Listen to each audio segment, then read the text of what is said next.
ஹரே கிருஷ்ணா எல்லாருக்கும். ஓம் நமோ பகவதே வாசுதேவாய. ஓம் நமோ பகவதே வாசுதேவாய. ஓம் நமோ பகவதே வாசுதேவாய. ஓம் அஜ்ஞானதிமிராந்தஸ்ய ஞானாஞ்சனேயशलाकय चक्षुरुन्मीलितं येन तस्मै श्रीगुरवे नमः। श्रीचैतन्यमनोभीष्टं स्थापितं येन भूतले स्वयं रूपा गदा मह्यं ददाति स्वपदान्तिकं। हे कृष्णा करुणा सिन्धु दीनबन्धु जगत्पते गोपेशा गोपिका कान्त राधकान्त नमस्तुते। तप्त काञ्चन गौराङ्गी राधे वृन्दावनेश्वरी ऋषभानुसुते देवी प्रणमामि हरिप्रिये। वाञ्छकल्पतरुभ्यश्च कृपा सिन्धुभ्येव च पतितानां पावनेभ्यो वैष्णवेभ्यो नमो नमः। नमो ओं विष्णुपादाय कृष्णप्रेष्ठाय भूतले श्रीमती भक्तिवेदान्त स्वामिनिधि नामिने। नमस्ते सारस्वते देवे गौरवाणी प्रचारिणे निर्विशेष शून्यवादे पाश्चात्य देशधारिणे। जय श्री कृष्ण चैतन्य प्रभु नित्यानंद श्री अद्वैत गदाधार श्रीवासदि गौर भक्त वृंद। हरे कृष्णा कृष्णा कृष्णा हरे हरे, हरे राम राम राम हरे हरे। मूगं करोति वाचालं भङ्गुं लङ्घयते गिरिं यत्कृपातमहं वन्दे परमानन्दमाधवं श्रीकृष्ण चैतन्य ईश्वरम्। ஓகே, ஸோ நாம் இன்னைக்கு 32வது ஸ்லோகம்.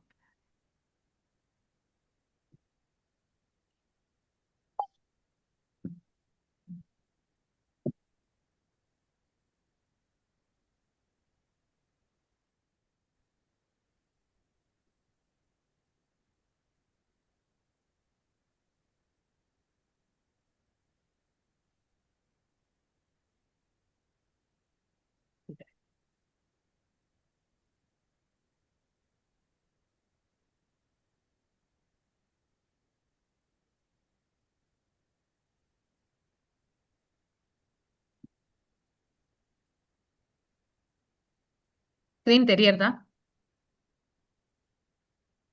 தெரியுது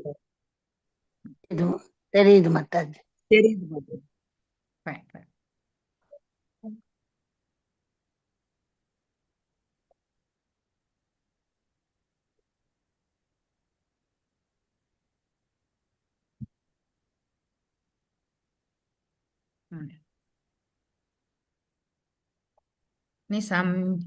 निशम्य भगवन् मार्गं संस्थां यदुकुलस्य च स्वः पदाय मदिं चक्रे निप्रुदात्मा युधिष्ठिरः. So yes, Pushpa Mataji washing. Hare Krishna Mataji. Pranam Mataji. Hare Krishna. Pranam Mataji. பதம் 32. நிசம்ய பகவன் மார்க்கம் संस्थां यदुकुलस्य च स्वपदाय मदिं चक्रे निप्रुदात्मा युधिष्ठिरः. மொழிபெயர்ப்பு பொருளுரை பை ஸ்ரீல பிரபுபாதா இருக்குது. மொழிபெயர்ப்பு: பகவான் ஸ்ரீ கிருஷ்ணர் அவரது வசிப்பிடத்திற்கு சென்று விட்டதையும் யதுகுலத்தின் முடிவையும் கேள்விப்பட்ட யுதிஷ்டிர மகாராஜர் பகவானின் வசிப்பிடத்திற்கு திரும்பி சென்றுவிட முடிவு செய்தார். பொருளுரை: மண்ணுலக மக்களின் பார்வையிலிருந்து பகவான் மறைந்து விட்டதை பற்றி கேள்விப்பட்ட யுதிஷ்டிர மகாராஜனும் கூட பகவத்கீதையில் உபதேசங்களில் தமது கவனத்தை திருப்பினார். பகவான் தோன்றி மறைந்த விதத்தை பற்றி அவர் நிதானமாக யோசனை செய்ய ஆரம்பித்தார். ஜட பிரபஞ்சத்தில் தோன்றி மறையும் பகவானின் அவதார நோக்கம் அவரது சுய விருப்பத்தையே முற்றிலும் சார்ந்துள்ளது. இயற்கை சட்டங்களால் கட்டாயப்படுத்தப்பட்டு ஜீவராசிகள் தோன்றி மறைவதை போல் பகவான் எந்த உயர் சக்தியாலும் கட்டாயப்படுத்தப்பட்டு தோன்றி மறைபவர் அல்ல. பகவான் விரும்பினால் வேறு இடங்களில் உள்ள தமது தோற்ற மறைவுகளுக்கு இடையூறு ஏற்படாமலேயே அவரால் எங்கிருந்தும் எப்பொழுது வேண்டுமானாலும் தோன்ற முடியும். அவர் சூரியனை போன்றவர். எந்த ஒரு இடத்திலும் சூரியன் தானாகவே தோன்றி மறைகிறது. அதே சமயத்தில் மற்ற இடங்களில் உள்ள அதன் இருப்புக்கு அதை இடையூறு செய்வதும் இல்லை. சூரியன் மேற்கு வானத்திலிருந்து மறைந்து விடாமல் காலையில் இந்தியாவில் தோன்றுகிறது. சூரியன் சூரிய மண்டலம் முழுவதிலும் பரவி இருக்கிறது. ஆனால் ஒரு குறிப்பிட்ட இடத்தில் சூரியன் காலையில் தோன்றுவது போலவும் ஒரு குறிப்பிட்ட நேரத்தில் மாலையில் அது மறைவது போலவும் காணப்படுகிறது. குறிப் ஹரே கிருஷ்ணா மாதாஜி. குறிப்பிட்ட ஹரே கிருஷ்ணா வாசுதேவ்.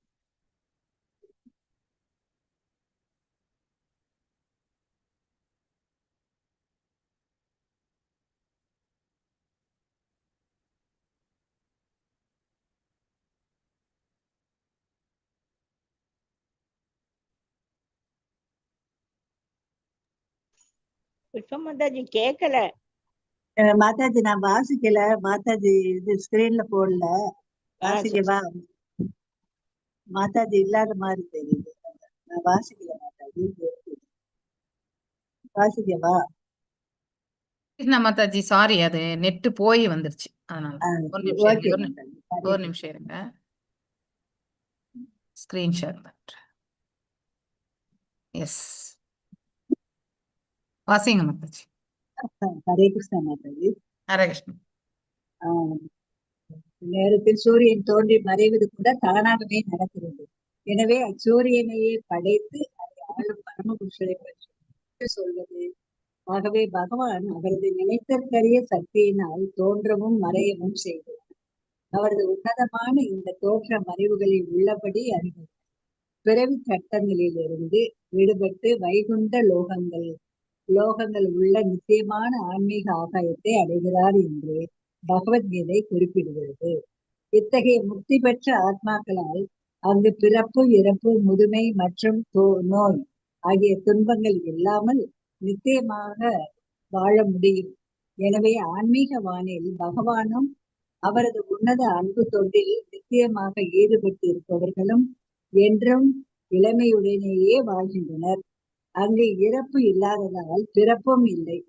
எனவே பகவானின் தோற்றத்தையும் மறைவையும் உண்மையாக அறிவதாலேயே பூரண நிலையான நித்திய வாழ்வை ஒருவரால் அடைய முடியும். ஆகவேதான் யுதிஷ்டரும் கூட பகவானிடம் திரும்பி செல்வதை பற்றி யோசிக்க துவங்கினார். பகவான் பூமியில் அல்லது மற்ற ஜட கிரகங்களில் தோன்றும் பொழுது அவருடனேயே வாழும் அவரது நித்திய சகாக்களுடன் தோன்றுகிறார்.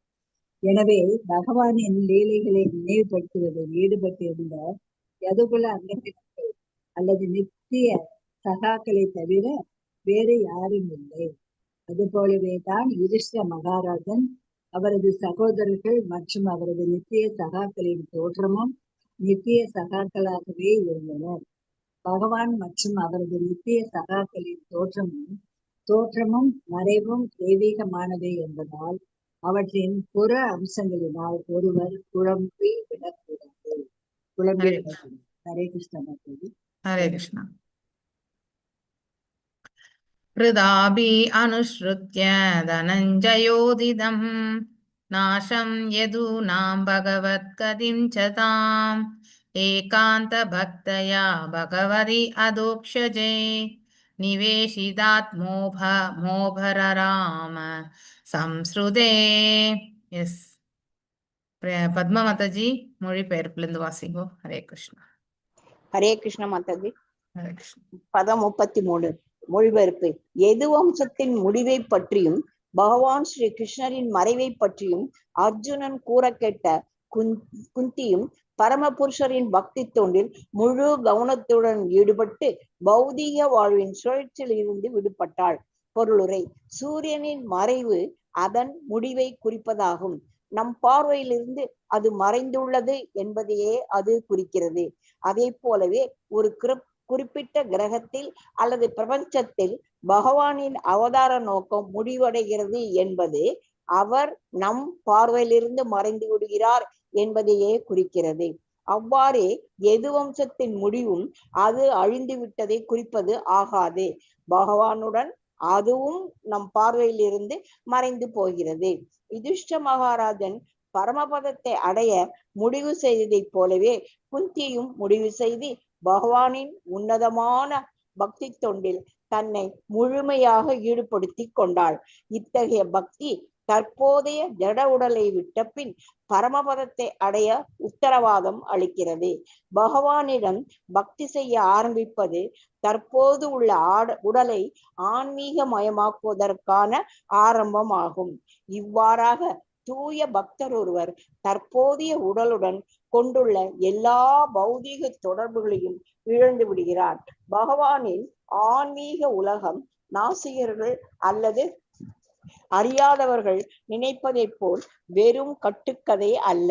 ஆனால் விண்வெளி கப்பலை பயன்படுத்துவதை போன்ற எந்த பௌதிகமான முறையினாலும் அதை அடைய முடியாது.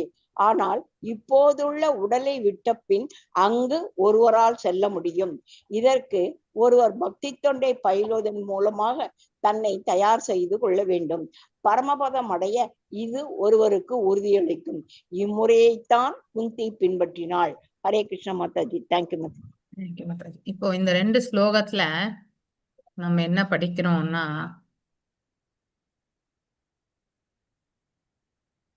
இப்போ முடிஞ்சாச்சு. அதாவது அர்ஜுனர் பகவானை பற்றி, அவர் இந்த பிரபஞ்சத்தை விட்டு நீங்கினார் அப்படிங்கிறத பத்தி, மேலும் அர்ஜுனர் பகவானிடத்தில் கேட்ட அந்த பிரிவினுடைய வேதனை அவருக்கு இருக்கு, விப்ராலம்ப பாவம் இருக்கு. ஆனா அந்த பிரிவினுடைய வருத்தம் இருந்தாலும் அவரோடு இருந்த காலகட்டங்கள்ல அவரிடம் இருந்து அவர் பெற்ற ஞானத்தை அவர் பகவத்கீதை என்னும் ஞானத்தை அவர் நினைவு கூர்ந்து அதில் அவள் ஆழ்ந்து விடுவதால் அவர் ஆனந்தத்தை சுகிக்கிறார் அப்படிங்கிறது தான் நம்ம முந்தைய ஸ்லோகங்கள்ல படிச்சோம். இவ்வாறாக அதாவது அர்ஜுனர் பகவான் கோலோகத்திற்கு திரும்பி சென்று விட்டார் அப்படிங்கிற செய்தியை சொன்ன பிறகு யுதிஷ்டிர மகாராஜா என்ன பண்றார், அவரும் தானும் இந்த பிரபஞ்சத்தை விட்டு நீங்கணும்ன்றதுக்கான ஒரு இதுக்கு முடிவுக்கு விடுகிறார். அதுதான் இந்த இடத்துல நாம் இந்த முதல் ஸ்லோகத்துல படிக்கிறது. அவர் ஆத்ம ஞானத்தை பெற்றிருந்ததால் இருமையை பற்றி சந்தேகங்கள் முற்றிலும் களையப்பட்டன. யாரு இது ஆத்ம ஞானம் பெற்றிருந்தது? யுதிஷ்டரும் பெற்றிருந்தார், பிளஸ் அர்ஜுனனுமே பகவானிடத்திலிருந்து பெற்றதுதான் ஆத்ம ஞானம் தான் அந்த பகவத்கீதை ஞானம் ஆக்சுவலி. இவ்வாறாக அவர் ஜட இயற்கை குணங்களிலிருந்து விடுபட்டு ஆன்மீக நிலையில் வைக்கப்பட்டார். ஓகே, ஸோ மனது அவர் ஃபுல் அண்ட் ஃபுல் என்னது பகவத்கீதை போதனையில நிலை பெறுகிறார். அவர் பௌதிக உருவத்திலிருந்து விடுவிக்கப்பட்டதால் இனிமேலும் பிறப்பிலும் இறப்பிலும் சிக்கிக்கொள்ளும் வாய்ப்பு அவருக்கு இல்லாமல் போயிற்று. அப்படின்னா என்ன அர்த்தம்? இந்த ஜட உடல் எப்பவுமே இந்த 3 குணங்களுக்கு ஆட்கொள்ளப்பட்டதுதான். ஆனா ஒருவருடைய மனது ஆன்மீகத்தில் முழுமையாக நிலை பெற்று விட்டால் இந்த உடலுமே ஆன்மீகமயமாக ஆகிவிடும். அதுதான் பஞ்ச பாண்டவர்கள் இந்த உடலோட தான் அவங்க மேலும் போனாங்க அப்படிங்கிறதுமே சொல்லப்படுறதுக்கான காரணம் அதுதான். சோ இங்கே வாழும் காலத்திலே இந்த எந்திரத்தை நாம உபயோகப்படுத்தி இங்கே வாழ்கின்றோம். ஆனா பகவான் சென்ற பிறகு நாமும் செல்ல வேண்டும் என்று தீர்மானித்து பாண்டவர்கள்ல மூத்தவரான யுதிஷ்டிர மகாராஜா தீர்மானிக்கிறார். சோ இருமையை பற்றி சந்தேகங்கள், ஜட உடலை பற்றிய தப்பான எண்ணங்கள் துவங்குகின்றன இல்லையா? எப்ப நமக்கு இந்த அதாவது இன்பம் துன்பம் இல்லையா, அதுக்கப்புறம் வெற்றி தோல்வி இல்லையா, சுக துக்கம், இந்த மாதிரியான சந்தேகங்கள், இப்ப சுகமா இருக்கும் அடுத்து துக்கமா இருக்கும், இவற்றுக்கான சுகம் என்றால் என்ன, துக்கம் என்றால் என்ன, இதெல்லாம் நமக்கு சந்தேகங்கள் இருக்கும். ஆனா எப்ப இருக்கோம்னாக்கா நாம் இந்த உடலோட பௌதிக உடலோட பௌதிக நோக்கத்தோட நாம் செயல்படும் பொழுது, இதே பௌதிக உடல் இருந்தாலும் அனைத்தும் எம்பெருமானுடையது அப்படிங்கிறதையுமே இல்லையா, பகவானுடையது என்று எண்ணும் பொழுது நாம் அவரிலிருந்து தோன்றிய பின்ன பகுதிகள், இந்த ஜட உடல் நாம செய்த கர்ம பலனால் விளைந்தது அப்படிங்கிறது முந்தைய சூக்ஷ்ம உடலோடு சம்பந்தப்பட்டது தான் இந்த ஸ்தூல உடல், இப்பொழுதைய இந்த ஸ்தூல உடல் அப்படிங்கிறது எல்லாமே நாம தெரிஞ்சுக்கிறோம். இந்த ஜட உடலே தான் என்று குறைமதியாளர்கள் நினைக்கின்றனர். எஸ், பாடிலி ஐடென்டிபிகேஷன், நான் ஆன்மா அல்ல அப்படிங்கிறத அதாவது ஆன்மாவை பற்றிய ஞானமே இல்லாம நான் உடல் தான் அப்படின்னு நினைக்கக்கூடிய ஒரு உணர்வு எழுகிறது. ஜட உடலை தான் என்று எண்ணுவதே மிகப்பெரிய அறியாமை இல்லையா, அதுதான் அஜ்ஞானம். சோ அறியாமையால் உடலுடன் சம்பந்தப்பட்டவை எல்லாமே நமக்கு சொந்தமானவை என்று ஏற்றுக்கொள்ளப்படுகின்றன 100% இல்லையா. இந்த உடல்ல இருக்கும் பொழுதுதான் என்னுடைய வீடு, என்னுடைய பிள்ளைகள், என்னுடைய மனைவி, என்னுடைய கணவர் இல்லையா, என்னுடைய நாடு, என்னுடைய மக்கள், என்னுடைய சமுதாயம் இல்லை, என்னுடைய உறவுகள், இப்படி எல்லாமே நான் எனது என்ற அந்த இதோட நாம இப்படி வச்சு நம்ம செயல்படுறோம். இந்த தவறா சாரி, நான் முந்தைய ஸ்லோகத்துல சொல்லிட்டு இருக்கேன்னா என்னடா இது டிஃபரெண்டா இருக்குன்னு பார்த்தேன். ஓகே, பகவான் ஸ்ரீ கிருஷ்ணர் அவரது வசிப்பிடத்துக்கு சென்று விட்டதை எதுகுலத்தின் முடிவையும் கேள்விப்பட்ட யுதிஷ்டிர மகாராஜன் பகவானின் வசிப்பிடத்துக்கு திரும்பி சென்ற அவருமே முடிவு செய்கிறார். ஸோ போன ஸ்லோகத்துல வந்து அர்ஜுனருடைய இதுதான் அது நிலை. ஓகே, மேலும் வந்து இப்போ யுதிஷ்ட மகாராஜாவும் அதே நிலை தான். ஸோ அவர் அதனால்தான் அவர் இமீடியட்டா டிசிஷன், எந்த ஒரு எசிடேஷன், முன்னாடியே நாரத மாதிரி சொல்லிட்டு போயிருக்கார் இல்லையா. மண்ணுலக மக்களின் பார்வையிலிருந்து பகவான் வந்து மறைந்து விட்டதை பற்றி கேள்விப்பட்ட யுதிஷ்ட மகாராஜரும் கூட பகவத்கீதையின் உபதேசங்களில் தன் கவனத்தை திருப்பினார் அவருமே இல்லையா. சோ அர்ஜுனரும் திருப்பினார், அதே மாதிரி வந்து யுதிஷ்டரும் திருப்பினார். பகவான் தோன்றி மறைந்த விதத்தை பற்றி அவர் நிதானமாக யோசனை செய்ய ஆரம்பித்தார் இல்லையா. அவருடைய பிறப்பு ஏதாவது மறைவு இதெல்லாமே. ஓகே, சோ ஜட பிரபஞ்சத்தில் தோன்றி மறையும் பகவானின் அவதார நோக்கம் அவரது சுய விருப்பத்தை முற்றிலும் சார்ந்துள்ளது. 100%. பகவான் எப்ப தோன்றணும், எங்கே தோன்றணும், இப்ப கல்கி அவதாரம் கூட எப்ப தோன்றுவார் இல்லையா, எங்கே தோன்றுவார், சம்பல்புரா அந்த இடத்துலதான் வந்து அவருடைய தந்தை பேரோட வந்து சொல்லப்பட்டிருக்கு இல்லையா. சோ அந்த அவருக்கு தான் மகனாக பிறக்க போறார் அப்படிங்கிறதுமே வந்து சொல்லப்பட்டிருக்கு. சோ பகவான் வந்து தோன்றக்கூடியது முன்னாடியே ஆல்ரெடி சொல்லியாச்சு. அவர் சுய விருப்பத்தை முற்றிலும் சார்ந்துள்ளது. அவர் விருப்பத்தின் பேர்ல தான் எல்லாமே நடக்கும் இங்க. இயற்கை சட்டங்களால் கட்டாயப்படுத்தப்பட்ட ஜீவராசிகள் தோன்றி மறைவதை போல பகவான் எந்த உயர் சக்தியாலும் கட்டுப்படுத்தப்பட்டு தோன்றி மறைப்பவர் கிடையாது. அவர் அதையெல்லாம் கட்டுப்படுத்துவார். அனைத்தும் அவருடைய கட்டுப்பாட்டுல தான் இருக்கும். வேறு இடங்களிலும் கூட தமது தோற்ற மறைவுக்கு இடையூறு ஏற்படாமலே அவரால், அதாவது இந்த இந்த இந்த மண்டலத்துல வந்து பகவான் அவதாரத்தை முடிச்சிட்டு போனாக்கா வேறு ஒரு இடத்துல வந்து அவர் வந்து மீண்டும் லீலைகளை வந்து ஆரம்பிச்சிருப்பார். சோ காலம்தான் வேறுபடுமே ஒழிய இந்த பௌதீக உலகத்துல அவருடைய தோற்ற மறைவு என்பது சாதாரணமாக நிகழக்கூடிய ஒன்றுதான். சோ எப்பொழுது வேண்டுமென்றாலும் தோன்ற முடியும் பகவானால். சூரியன் காலையில எத்தனை மணிக்கு வேணாலும் உதிப்பார் இல்லையா. காலையில 5:45 உதிப்பார், இல்லைன்னா 6 மணிக்கு உதிப்பார், இல்லைன்னா 6:30 மணிக்கு இல்லையா. அதே மாதிரி சந்தியா காலம் வந்த பொழுது அவர் மறையவும் செய்வார். அந்த தோற்றம் மறைவு என்பது தற்காலிகமானதுதான். நம்ம கண்ணுக்கு முன்னாடி தோன்றுகிறார், அப்புறம் மறையவும் செய்கிறார். ஆனா சூரியன் எப்பொழுதுமே இருந்து கொண்டிருக்கிறார். ஒரு குறிப்பிட்ட காலத்துலதான் நம்ம இங்க அதை வந்து நம்ம வந்து பாக்குறோம். ஆனா வேற காலத்துல வந்து வேற ஒரு இடத்துல பாக்குறோம். அது மாதிரி சூரியன் தானாக தான் தோன்றும். சூரியனை தோற்றுவிக்கிறதுக்கு வேற ஏதாவது ப்ராசஸ் இருக்கா? எதுவுமே கிடையாது இல்லையா. இயற்கையிலேயே வந்து சூரியன் தோன்றுவார். அது போல பகவானும் கூட அவர் வந்து ஒரு அண்டத்திற்குள்ள அவருடைய தோற்றம் இல்லையா, அவருடைய செயல்கள், புகழாரங்கள் இதெல்லாம் நிகழும். அதே மாதிரி பகவான் வந்து இந்த பிரபஞ்சத்தை விட்டு நீங்கணும்னா அதுவுமே வந்து நிகழும். சோ சூரியன் மேற்கு வானத்திலிருந்து மறைந்து விடாமல் காலையில் இந்தியாவில் தோன்றியது. சூரிய மண்டலம் முழுவதுமே பரவி இருக்கு இல்லையா. அது போல பகவான் எல்லா இடத்துலயுமே இந்த இடத்துல பரவி இருக்கார். ஆனால் ஒரு குறிப்பிட்ட இடத்தில் சூரியன் காலையில் தோன்றுவது போலும், ஒரு குறிப்பிட்ட இடத்தில் வந்து சூரியன் வந்து மலையில் அது மறைவது போலுமே படைத்து அதை ஆளும் பரம புருஷரை பற்றி என்னவென்று சொல்வது இல்லையா. சோ இந்த பிரபஞ்ச தோற்றத்தை பத்தி நம்ம சொல்றதுக்கு எதுவுமே கிடையாது இல்லையா. அந்த அளவுக்கு அவருடைய என்ஜினியரிங் டாக்டிக்ஸ் இல்லையா. சோ படைக்கக்கூடிய தொழில் வந்து பகவான் வந்து செயல்படுத்துகிறார் இல்லையா. அவரது உன்னதமான அந்த தோற்றம் மறைவுகளை உள்ளபடி அறிபவர் பிறவி சட்டங்கள்ல வந்து சிக்கிக் கொள்றதே கிடையாது. பகவானுடைய உத்தமமான ஒரு நிலை இல்லையா, அதனுடைய தோற்றம், அவருமே வந்து மறையக்கூடிய இந்த நிலையெல்லாம் வந்து சாதாரணமா நம்ம எண்ணிவிட கூடாது. மேலும் ஆத்மாக்களால் மேலும் இந்த தோற்றம் அடைவுகளை உள்ளபடி அறிபவர் பிறவி சட்டங்கள்ல இருந்து கண்டிப்பா விடுபட்டிருப்பாங்க இல்லையா. பகவானுடைய தோற்றம், அவர் இந்த நம்ம கண்களுக்கு புடப்படாமல் மறையிறது, இதெல்லாமே அதனுடைய நோக்கம் எவ்வாறு என்பதெல்லாம் தெரிஞ்சவங்களுக்கு வந்து இந்த பிறவி சட்டங்கள் அங்கிருந்து, அதாவது இந்த பௌதீக சட்டதிட்டங்கள் இல்லையா அப்படின்னா அந்த 3 குணங்களுக்குள்ளே அவங்க ஆட்கொள்ளப்படாமல் இல்லையா விடுதலை அடைந்த நிலையில அவங்க இருப்பாங்க. சோ பிறவி சட்டங்களை விடுபட்டு வைகுண்ட லோகங்களில் உள்ள நித்தியமான ஆன்மீக ஆகாயத்தை அடைகிறார் என்று பகவத்கீதை குறிப்பிடுகிறது. இத்தகைய முக்தி பெற்ற ஆத்மாக்களால் அங்கு பிறப்பு, இறப்பு, முதுமை, நோய் என்ற துன்பங்கள் எதுவும்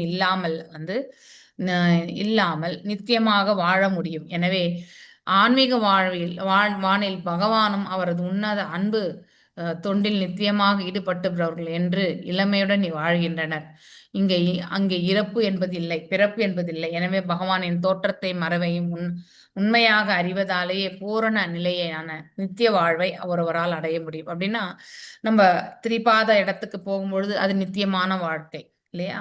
அங்க இருக்கக்கூடிய ஜீவன்கள் எப்பவுமே நித்தியமா இருக்கக்கூடிய ஒன்றுதான். சோ அந்த ஒரு நிலையை உணர்ந்த பிறகு அவங்கள பாத்தீங்கன்னாக்கா பூரண நிலையை நித்திய வாழ்க்கையை அவர்கள் அடிக்கிறார். எப்படின்னா பகவானுடைய பண்புகள் இல்லையா, பகவானை பற்றியான அதாவது அவருடைய தோற்றம் இல்லையா, அவருடைய நாமங்கள், அவருடைய ரூபம் மற்றும் அவருடைய லீலைகள் எல்லாம் கேட்கக்கூடிய பக்குவத்தை அவர்கள் பெறுகிறார்கள். சோ அதனால என்ன நடக்கும், அவங்களுக்குள் இருக்கக்கூடிய உணர்தல் அபிவிருத்தியாகும். ஓகே, ஆகவே தான் யுதிஷ்டரும் கூட பகவானன் திருப்பி செல்வதை பற்றி யோசிக்க துவங்கினார். இல்லையா, ஃபர்ஸ்ட் அவர் தான் பகவான் பூமியில் அல்லது மற்ற ஜட கிரகங்களில் தோன்றும் பொழுது அவருடனே வாழும் அவருடைய நித்திய சகாக்களும் தோன்றுகிறார்கள். ஸோ நாட் ஒன்லி நித்திய சகாக்கள் கோலோகம் வைகுண்டத்துல இருந்தும் கிடையாது, மேல தேவர் உலகத்துல இருக்கிறவங்க கூட சில பேர் வருவாங்க. ஆனா மரணத்திற்கு பிறகு அவர்கள் பகவானை திருநாட்டை சேர்வதற்கான ஒரு வாய்ப்பை அவர்கள் பெறுகிறார்கள். ஸோ அதுவும் உண்டு அவங்களுக்கு. அவருடனே வாழும் அந்த நித்திய சகாக்களும் தோன்றுகிறார். எனவே பகவான் நீ லீலைகளை நினைவுபடுத்துவதில் ஈடுபட்டிருந்த எதுக்குள்ள அங்கத்தினர்கள் அவரது நித்திய சகாக்களை தவிர வேறு யாரும் இல்லை. அது போலவே தான் யுதிஷ்ட மகாராஜன் அவரது சகோதரர்கள் அவற்றை நித்திய சகாக்களும் தோற்றமும் நித்திய சகாக்களாகவே இருந்தனர். பகவான் மற்றும் அவரது நித்திய சகாக்களின் தோற்றம் மறைவு தெய்வீகமான் என்பதை உணர்வதால் அவற்றின் புற அம்சங்களில் இருந்து ஒருவர் குழம்பி விடக்கூடாது. அப்படின்னா புற அம்சம்னா வெளிப்புற தோற்றத்துல, ஓகே, உட்புறமாக நாம் அதை உணர ஆரம்பிக்கணும். ஓகே, ஸோ பிலாசபி தெரிஞ்சதான் அதை உட்புறமா நம்மளால உணர முடியும். ஓகே,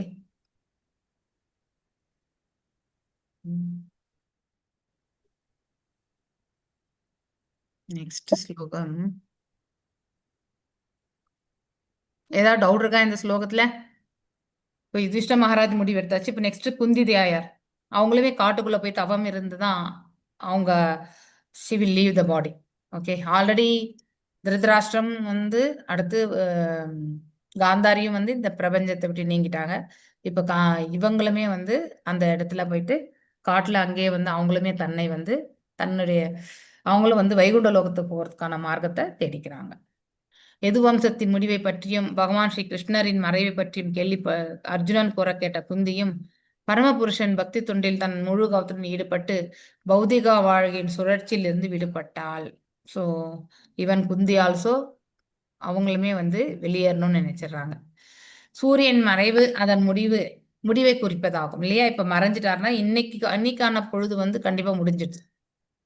தம் பார்வையிலிருந்து அவர் மறைந்திருக்கிறார், அவ்வளவுதானே தவிர சூரியன் எப்பவுமே எங்கேயுமே போறது கிடையாது இல்லையா? சூரியன் இருக்கின்றார், ஆனா நம்ம கண்களால பார்க்கக்கூடிய நிலையில இல்ல அவர் அது போல ஒரு குறிப்பிட்ட கிரகத்தில் அல்லது பிரபஞ்சத்தில் பகவானின் அவதார நோக்கம் முடிவடைகிறது என்பதை அவர் தம் பார்வையிலிருந்து மறைந்து விடுகிறார் என்பதே குறிக்கிறது. நம்ம கண்ணுக்கு புலப்படாத மாதிரி மறைந்து விடுகிறார். மேலும் அவ்வாறு எது வம்சத்தின் முடிவை அவர் அது அழிந்து விட்டதை குறிப்பாகாது இல்லையா? அதாவது நம்ம கண்ணுக்கு தெரியலன்னா அது இல்லைன்னு நம்ம சொல்லிட முடியாது. நம்ம கண்களுக்கு இப்போதைக்கு பார்க்க முடியல இல்லையா, தற்காலிக உண்மை. ஆனா நித்தியமாவே அவங்க எப்பவுமே இருக்காங்க, அவங்க இறைவனுடைய கிருபையால. ஓகே, அவங்க அழியறது கிடையாது. மேலும் குந்தியும் அதாவது யுதிஷ்ட மகாராஜர் பரம பதத்தை அடைய முடிவு செய்ததை போலவே குந்தியும் முடிவு செய்து பகவானின் உன்னதமான பக்தி தொண்டில் தன்னை முழுமையாக ஈடுபடுத்தி கொண்டாள். தட்ஸ் வெரி இம்பார்ட்டன்ட் இல்லையா? ஸோ பகவான் இந்த இடத்துல இருந்து கிளம்பியாச்சு, இனிமே நாமளும் கிளம்பணும் அப்படிங்கிறத அவங்களுமே முடிவு பண்றாங்க. ஸோ மேலும் பக்தி தொண்டில் உன்னதமான பக்தி தொண்டில் தன்னை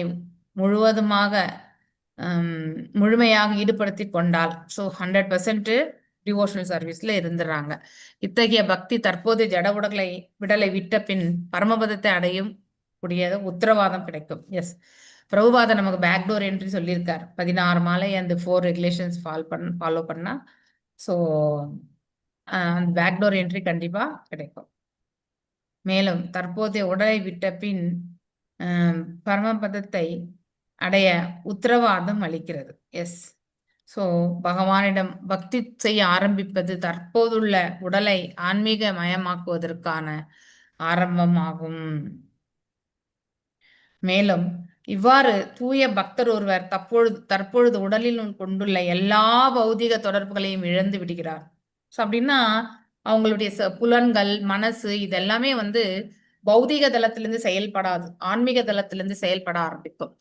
பகவானின் ஆன்மீக உலகம் நாஸ்திகர்கள் அல்லது அறியாதவர்கள் நினைப்பது போல வெறும் கட்டுக்கதையெல்லாம் கிடையாது. திரிபாதம் என்பது கட்டுக்கதை கிடையாது. இன்னும் வேத சாஸ்திரங்கள் அழகா நமக்கு உத்தரவாதம் கொடுக்கிறது. அனைத்துமே இறைவனிடமிருந்து வந்தது. ஆனால் அதுல எந்த ஒரு தவறுமே இருக்காது. பௌரேஷம் இல்லையா? சோ அதாவது ஆனால் விண்வெளி கப்பலை பயன்படுத்துவது போல இந்த பௌதீகமானது பௌதீக முறையினாலும் அதை அடைய முடியாது. மேலும் இப்பொழுது உடலை விட்ட பின் அங்கு ஒருவரால் செல்ல முடியும். இதற்கு ஒருவர் பக்தி தொண்டை பயில்வதன் மூலமாக தன்னை தயார் செய்து கொள்ள வேண்டும். பரமபதம் அடைய இது ஒருவருக்கு உதவி அளிக்கிறது. இம்முறையைத்தான் குந்தி பின்பற்றினாள். அதாவது காட்டுக்கு சென்று விடுகிறாள் குந்தி. அங்கே தன் பக்தியில தன்னை இறைவன் மீது ஆழ்ந்து மனதை பதித்து அவள் தியானத்துல அமர்ந்து விடுகிறாள். சோ அவ்வாறே அவளும் அந்த உடலை விட்டு நிற்கிறாள். நிறைய குந்தி தாயாரை பற்றி இதுக்கு மேல எதுவுமே சொல்றது இல்ல. சோ இங்க இந்த இடத்துல மேபி மகாபாரதத்துல படிச்சா நமக்கு தெரிய வரும். Okay fine. யஹா ஹரத் புவோ பாரம் தாம் தனுன் விஜஹாவ் அஜஹ கண்டகம் கண்டகே நேவ துவயம் சாபிஷிதுஹு சமம். எஸ் பிரேமா மாதாஜி, மொழிபெயர்ப்பு பொருளுரை வாசிங்க. மொழிபெயர்ப்பு. எதுவம்சத்தின்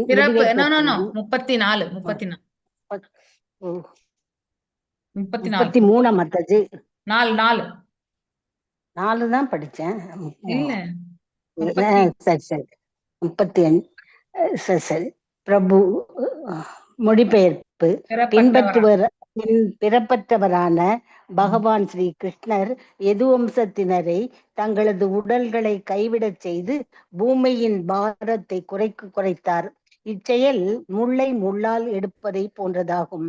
ஆள்பவருக்கு இவ்விரண்டுமே சமம்தான். பொருளுரை. நைமிஷாரண்யத்தில் சூத கோஸ்வாமியிடமிருந்து ஸ்ரீமத் பாகவதத்தை கேட்டுக்கொண்டிருந்த சவுனகரை போன்ற ரிஷிகளும் மற்றவர்களும் எதுவம்சத்தினர் போதைக்கேறிய நிலையில் கண்மூடித்தனமாக இறந்ததை பற்றி கேள்விப்பட்டு மகிழ்ச்சி அடையவில்லை.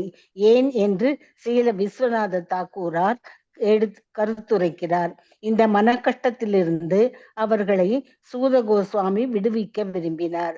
எனவே உலக பாரத்தை குறைப்பதற்காக பகவான் தான் எதுவம்சத்தினர் தங்களது உடல்களை விட்டுவிடும்படி செய்தார் என்று அவர்களுக்கு உறுதியளித்தார். உலக பாரத்தை குறைப்பதில் தேவர்களுக்கு உதவுவதற்காகவே பகவானும் அவரது நித்திய சகாக்களும் பூமியில் தோன்றுகின்றனர்.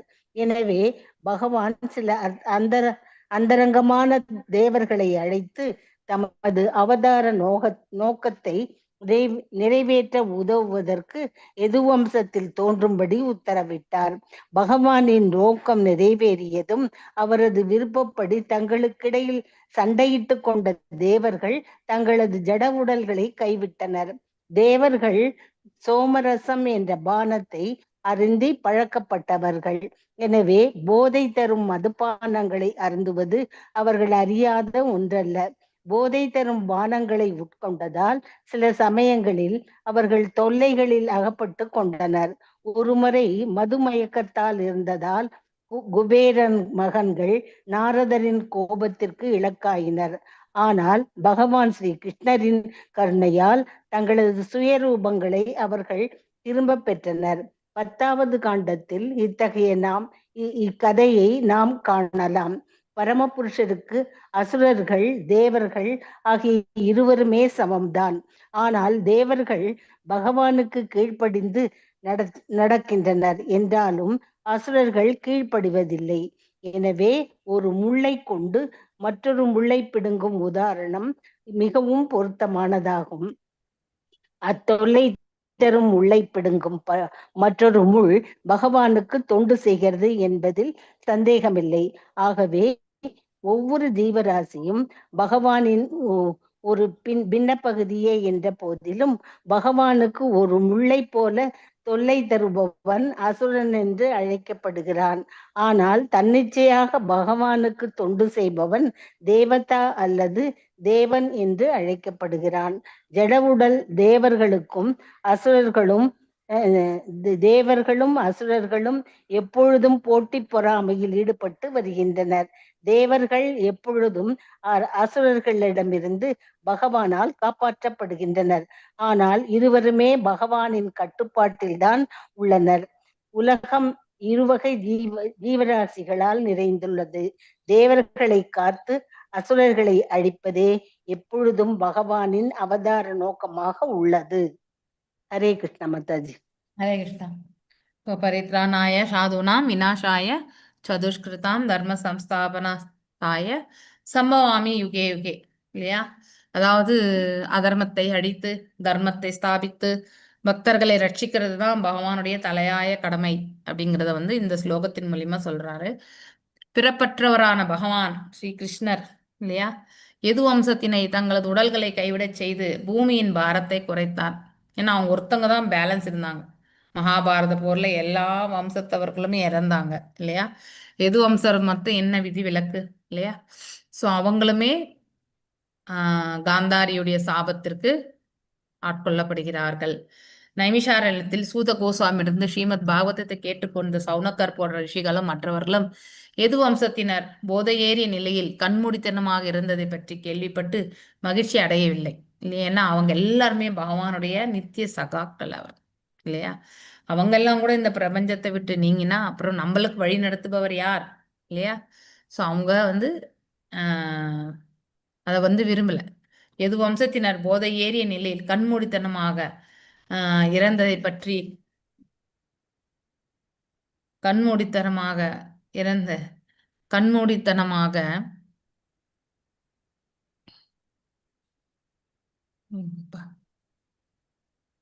இறந்ததை பற்றி கேள்விப்பட்டு மகிழ்ச்சி அடையலாம் இல்லையா என்று ஸ்ரீல விஸ்வநாத சக்கரவர்த்தி தாகூரார் கருத்துரைக்கிறார்.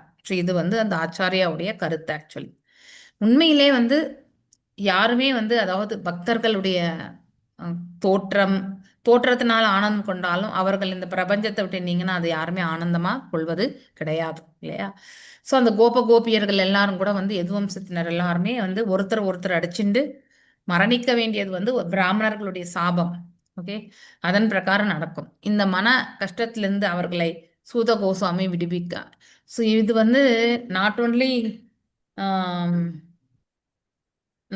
அதாவது இது வந்து எப்படின்னா இந்த கஷ்டம் என்பது வெறுமனே எது வம்சத்தினருக்கோ இல்ல வந்து பாண்டவர்களுக்கோ அப்படின்ட்டுலாம் கிடையாது. இது எல்லாருக்குமே, அதாவது கேட்கக்கூடிய அவங்களுக்குமே அந்த மன வருத்தம் உண்டு இல்லையா. நமக்கு கூட அந்த ஃபீலிங் வருதா இல்லையா. அதாவது எவ்வளோ பகவானுடைய அசோசியேஷன்ல இருந்தவங்க இல்லையா, பகவானே கிளம்பின பிறகு இவங்களுமே எப்படி இருப்பாங்க இல்லையா. அவருடைய பிரிவை வந்து இவங்களால தாங்கிக்க முடியுமா இல்லையா. இப்படி நாமெல்லாம் கூட யோசிக்க ஆரம்பிப்போம். ஏன்னா இத்தனை அதாவது ஆண்டுகளாக நாமளும் படிச்சுட்டு வாசிச்சுட்டு வரோம் இல்லையா. ஸோ அவங்களுடைய பிரிவு இதெல்லாம சுக துக்கங்கள் எல்லாமே நம்ம கேட்டுட்டு வரோம். ஸோ அதனால பகவானை விட்டு அவங்க பிரிஞ்சது வந்து அதாவது பகவான் கிளம்பிட்டார் அப்படிங்கறது வந்து தெரிஞ்ச பிறகு அவர்கள் வந்து ஒருத்தர் வந்து அதாவது அகங்காரம் எனக்கூடிய அந்த பண்பை வந்து வேண்டுமென்றே, இது எல்லாமே இறைவனுடைய அவருடைய இச்சை தான். இது எப்படி பரிஷத் மகாராஜ் வந்து அந்த மரணித்த அந்த பாம்பை எடுத்து சமிக்க ரிஷி மேல போடணும், அவர் அப்படிப்பட்டவரே கிடையாது. ஆனா அந்த ஒரு சூழ்நிலையை வந்து பகவான் கொண்டு வருகிறார். ஓகே, அந்த சூழ்நிலை எதுக்குன்னா பரிஷித் மகாராஜ் திரும்பி வந்துடணும் அப்படிங்கிறதுக்காக அவர் ஏற்பாடு செய்த சூழ்ச்சி இல்லையா. சூழ்ச்சி இல்ல, சூழல். ஓகே, அதே போலதான் எது வம்சத்தினருமே ஒரு காரணத்திற்காக இந்த உலகத்திற்கு வந்தார்கள் இல்லையா. பகவான் வந்தா அவரோட அவருடைய சகாக்களும் வருவாங்க. அந்த சகாக்கள் வந்து பாத்தீங்கன்னாக்கா கோலோகம் மாத்திரம் கிடையாது, வைகுண்டம் மாத்திரம் கிடையாது, இங்க இருக்கக்கூடிய தேவர்கள் கூட சில பேர் அந்த இடத்துக்கு வர்றாங்க ஸோ அவங்கவுங்களுக்கு கொடுக்கப்பட்டிருக்கக்கூடிய கதாபாத்திரத்துல அவர்கள் எல்லோருமே வந்து நிறைவாக செய்கின்றார்கள். இதெல்லாம் இறைவன் as per the will of the Lord 9வது சாப்டர் பகவத்கீதையில படிக்கிறோம் இல்லையா? இது என்னுடைய விருப்பத்தினால் தான் இதெல்லாம் இயங்குகிறது, ஒரு நிலையில இருந்து இயங்குகிறது ஒவ்வொரு அண்டமும் என்று பகவான் சொல்வார். அது போல அவரின்றி இந்த பிரபஞ்சத்துல எந்த ஒரு இயக்கமும் கிடையாது. அதே மாதிரி வந்து எதுவுமே வந்து நம்ம கண்ட்ரோல் எதுவுமே கிடையாது. எவ்ரிதிங் அவருடைய கண்ட்ரோல்ல தான் இருக்கு. ஸோ அது மாதிரி எது வம்சத்தினர் தங்கள் உடல்களை விடும்படி செய்தது கூட இந்த ஏற்பாடு கூட யாரு? பகவான் தான் செய்தார். மேலும் மகளிர் கூட, அதாவது பெண்கள் மனைவிகளை கூட வந்து அர்ஜுனர் ரட்சிக்கணும்னு நினைச்சார். ஆனா அவர்கிட்ட இருந்துமே வந்து அவங்கள வந்து கவர்ந்து சென்று விடுகிறார் பகவான் இல்லையா? ஆயர் குலத்து மனிதர், அதாவது ஆண்களை போல வந்து சாதாரணவங்க கிட்ட வந்து அர்ஜுனர் தோற்று போனதாக ரொம்பவுமே புலம்புவார் ஆக்சுவலி அவர். ஸோ அது மாதிரி இதெல்லாம் இறைவனுடைய ஏற்பாடு. இதுல வந்து நம்ம எதையுமே குறையோ நிறையோ அதை பத்திலாம் நம்ம எதுவுமே சொல்ல முடியாது. ஓகே, எனவே உலக பாரத்தை குறைக்கிறதுக்கு தான் பகவான் வந்தார். அதே மாதிரி தர்மத்தை ஸ்தாபிப்பதற்காகவும் வந்தார், அதர்மத்தை அழிப்பதற்காகவும் வந்தார். அவர் வந்த நோக்கம் எல்லாம் முடிஞ்சாச்சு. அதனால அவரும் வந்து திரும்பி செல்கிறார். உலக பாரத்தை குறைப்பதில் தேவர்களுக்கு உதவுவதற்காகவே. இல்லைன்னா தேவர்கள் அவ்வளவு சுலபத்துல இதெல்லாம் முடிக்க முடியுமா? முடியாது. அவர் நித்திய சகாக்களும் பூமியில வந்து தோன்றுகின்றனர். எனவே பகவான் சில அந்தரங்கமான தேவர்களை அழைத்து இல்லையா தமது அவதார நோக்கத்தை நிறைவேற்ற உதவுவதற்காக யமுது வம்சில் தோன்றும்படி உத்தரவிடுகிறார் விட்டார். சோ அதாவது குறிப்பிட்ட தேவர்களுக்கு பகவானின் நோக்கம். அதுல ஒருத்தர் யார் சொல்லுங்க, நம்ம படிச்சிருக்கோம், ஈஸியா சொல்ல முடியும். விதுரர். அவருக்கு சாபம் இருந்தது இல்லையா? மாண்டுக முனியினுடைய சாபம் இருந்தாலும் அவர் வந்து ஒரு சூத்திரனாக அங்க பிறக்கிறது. Even Bhishma also is like that.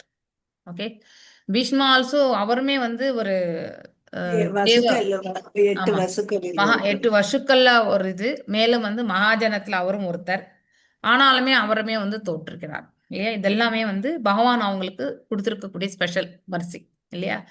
பகவானின் நோக்கம் நிறைவேறியதும் அவரது விருப்பப்படி தங்களுக்கிடையில் சண்டையிட்டு கொண்ட தேவர்கள் தங்களது ஜட உடல்களை கைவிட்டனர் இல்லையா?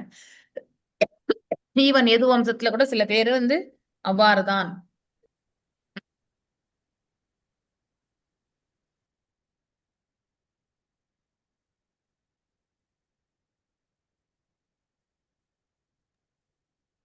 ஒரு முறை மது மயக்கத்தில் இருந்ததால் குபேரனின் மகன்கள், இது வந்து எந்த லீலை? தாமோதர் லீலை இல்லையா? சோ நாரத மகரிஷியால் சபிக்கப்பட்டு அவர்கள் வந்து அர்ஜுன மரங்களாக நந்த மகாராஜாவுடைய முற்றத்துல வந்து அவங்க மரங்களாக நின்று கொண்டிருப்பார்கள். தாமோதர லீலை நிகழும் பொழுது அவர்களுக்கு பாப விமோசனமும் கிடைக்கிறது. அதுவுமே as per the will of the devotee இல்லையா? பகவான் அவருடைய பக்தர்களுக்கு கொடுத்திருக்கக்கூடிய சலுகை அது இல்லையா? நாரத மகரிஷி சொன்ன வார்த்தை வந்து பலிக்கணுன்றதுக்காகவே அந்த நிகழ்வு, அந்த லீலை வந்து நடத்தப்பட்டது இல்லையா? சோ ஆனால் தேவர்கள் பகவானுக்கு கீழ்ப்படிந்து நடக்கின்றனர் என்றாலும் அசுரர்கள் வந்து கீழ்ப்படிவது கிடையாது. எனவே ஒரு முல்லை கொண்டு மற்றொரு முல்லை பிடுங்கும் உதாரணம் மிகவும் பொருத்தமானதாகும். அத்தொல்லை தரும் முல்லை பிடுங்கும் முள் மற்றொரு முள் பகவானுக்கு தொண்டு செய்கிறது என்பதில் சந்தேகம் இல்லை. சோ அதாவது இது என்ன சொல்றது, அசுரர்கள் பகவானுக்கு எப்பவுமே கீழ்ப்படிய மாட்டாங்க இல்லையா? எனவே ஒரு முல்லை கொண்டு மற்றொரு முல்லை பிடுங்கும் உதாரணம் மிகவும் பொருத்தமானது. அத்தொல்லை தரும் முல்லை பிடுங்கும் மற்றொரு முள் பகவானுக்கு தொண்டு செய்கிறது என்பதில் சந்தேகமில்லை. அப்படின்னா அது ஒரு இன்ஸ்ட்ருமெண்ட் மாதிரி. ஓகே, ஸோ இங்க எல்லாருமே ஜீவாத்மாக்கள் தான் இல்லையா? நாம் ஏற்கக்கூடிய உடல், நம்முடைய பண்புகள் இதுதான் வேறுபட்டிருக்கும். நம்ம கிட்ட இருக்கக்கூடிய இயல்புகளால நாம தெய்வீகமான மனிதர்களாக இருக்கலாம், இல்லை அசுர மனிதர்களாக இருக்கலாம். ஆனா மனிதராக இருக்கக்கூடிய நாம் எல்லாருமே ஒரே ஒரே ஒரே தளத்துல தான் நம்மளை நோக்க வேண்டும். அது போலதான் நல்லவர்களை கொண்டு தீயவர்களை வதைக்கிறது. ஸோ 2 முள் என்பது இதுதான். இந்த இடத்துல வந்து பகவான் வந்து ஓமையாக வந்து சொல்லப்படுறதும் இதுதான். ஒரு பக்தரை கொண்டு பக்தர் அற்றவர்களை களையிறது. ஸோ அதுதான் ஒரு முல்லை கொண்டு இன்னொரு முல்லை வந்து பிடுங்கிறது.